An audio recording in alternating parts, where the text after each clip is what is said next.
Y'all are such a good crowd. Can you hold on just a little longer? I got a couple more good ones for you. All right, okay. I got a dear friend named Benji and his wife Connie. They're in the ministry. They're one of my own kind. Now, you need to understand something. We in the ministry, we're normal, regular people. We're just regular folks. We're God called, but we're regular. We're sinners just like everybody else. And in our marriages, sometimes we have little tiffs and tough times. I know my sugar baby and I do. I don't like to call them arguments, maybe just discussions. There's a Hebrew word for that, bakar, which means a whole bunch of bull. But old Benji and Con that day, they had a little tiff, on that Friday. She just didn't think he did enough and wouldn't help out enough, And so they had a banquet that night at church, real formal thing. I mean, really going to be nice. Ladies going to wear the formals, and the men were going to dress up, and so they had to go. And he's on staff. He had to be there, in the ministry. You got to go. And they're going to have to fake it the whole night. You know what I mean? They're just going to have to act like everything's fine. Well, sure enough, she's put on her formal, and she's got one of these long zippers, from the waist all the way to the neck, one of those long jobber doos. She can't really get it all the way up. And she said, "Do you think you can help me with the zipper? Do you think you can do that much?" Oh, baby. Old Ben says, "Yeah, I can do it. I can do it." He grabs that zipper, goes on up there, gets up there, and he thinks, "Well, I'll have a little fun." So he goes,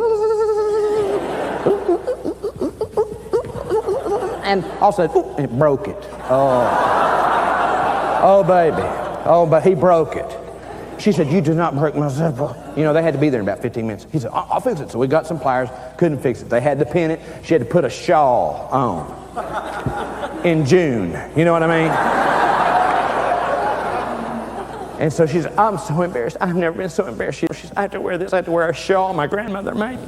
He said, "Well, you look good, baby." She said, "Oh." They get in the car. They get there. As soon as they get there, they see people. "Hey, doesn't she look great? Doesn't she look great?" "Oh, yeah, Connie, your shawl is really nice." She went, "Oh, my grandmother made it for me. And I knew it'd be cold tonight up here. It's always so cold, and I just thought I'd wear it to stay warm." And they went, "Yeah, great. Wish I had one." But anyhow, you know how. So they went through that whole evening, and they got in the car to go home. She says, "I have never been so humiliated and embarrassed in my whole life." And he said, "Honey, everybody said you look great." They were lying. They were just being Christian. They get home. They go to bed. They don't pass go. They don't collect $200. I mean, they don't. They just go to bed. She sleeps on her side. He sleeps on his side. If you can understand what I'm trying to say. Next morning, she gets up ahead of him, gets all dressed, fixed up. She started wakes him. He said, "Hey, what are you doing, Connie?" She said, "Benj, I'm going shopping. I'm going to buy me 2 formals. I'm going to charge him with a credit card. I don't care what Larry Burkett says. Do you hear?"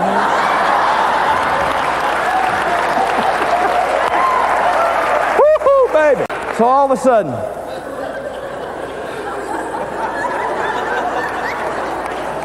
he said, go ahead, be a bad steward. If you want to be a bad steward, go ahead. So she hooks him. She comes back that Saturday afternoon about 2 o'clock in the afternoon. She pulls up, and there's old Benji underneath his car working his heart out, doing something, changing oil or something. She gets out and carries all these bags, She goes up by him and stands there, and he, about this much of his body is showing, the rest underneath the car. She just looks down there and sees his zipper. And she just started tempted, and she goes, "Oh," puts the stuff down, reaches down and goes,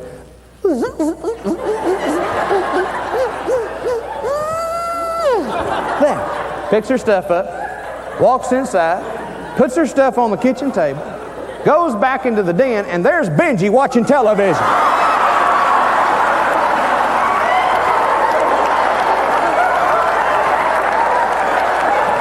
She loses it. She goes, "Ah! He said, "Connie, I'm sorry about the dress. I'm sorry about it." She said, "I don't care about the dress. Who is underneath our car?" "Oh, Bubba from next door. He changed the oil in his car," said while he was at it. "He changed the oil in ours." She went, "Oh." He said, "What's the matter?" She told him what she did. He said, "You did not. You did not." I went out there. I didn't know it. I thought it was you. I just grabbed this paper and I said, she looked at him. She said, you go out there and you do something to fix it. She said, if you don't, and you better not let him know it was me. If you let him know, if you let him know it was me, you will not be singing What a Fellowship, What a Joy Divine. You understand? He understood her language there, and Benji goes out there. Bubba's still underneath the car. He said, hey, Bubba, come on out. I need to talk to you. Bubba does not move. He squats down there and looks underneath there. Bubba is out cold. He pulls Bubba out, slaps him on the cheek, and said, Bubba, Bubba, Bubba. Bubba goes, Benj, I was putting the last twist on your oil filter. Some woman came and grabbed my zipper and started zipping on my zipper and said, I tried to look up to see who it was, must have hit my head on the manifold. Benji said, I've heard about her. She lives way down the street. She lives way down the street. Yeah.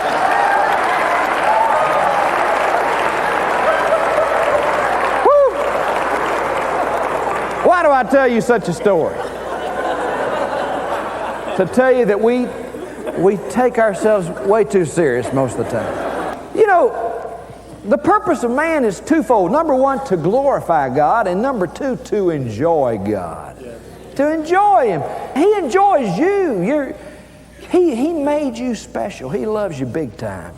And you need to be able to enjoy Him. But the one thing that keeps us from enjoying Him is that old sin in our lives that separates us from holy God, loving God, laughing God, enjoyable God. I'm so glad that Jesus Christ is the answer.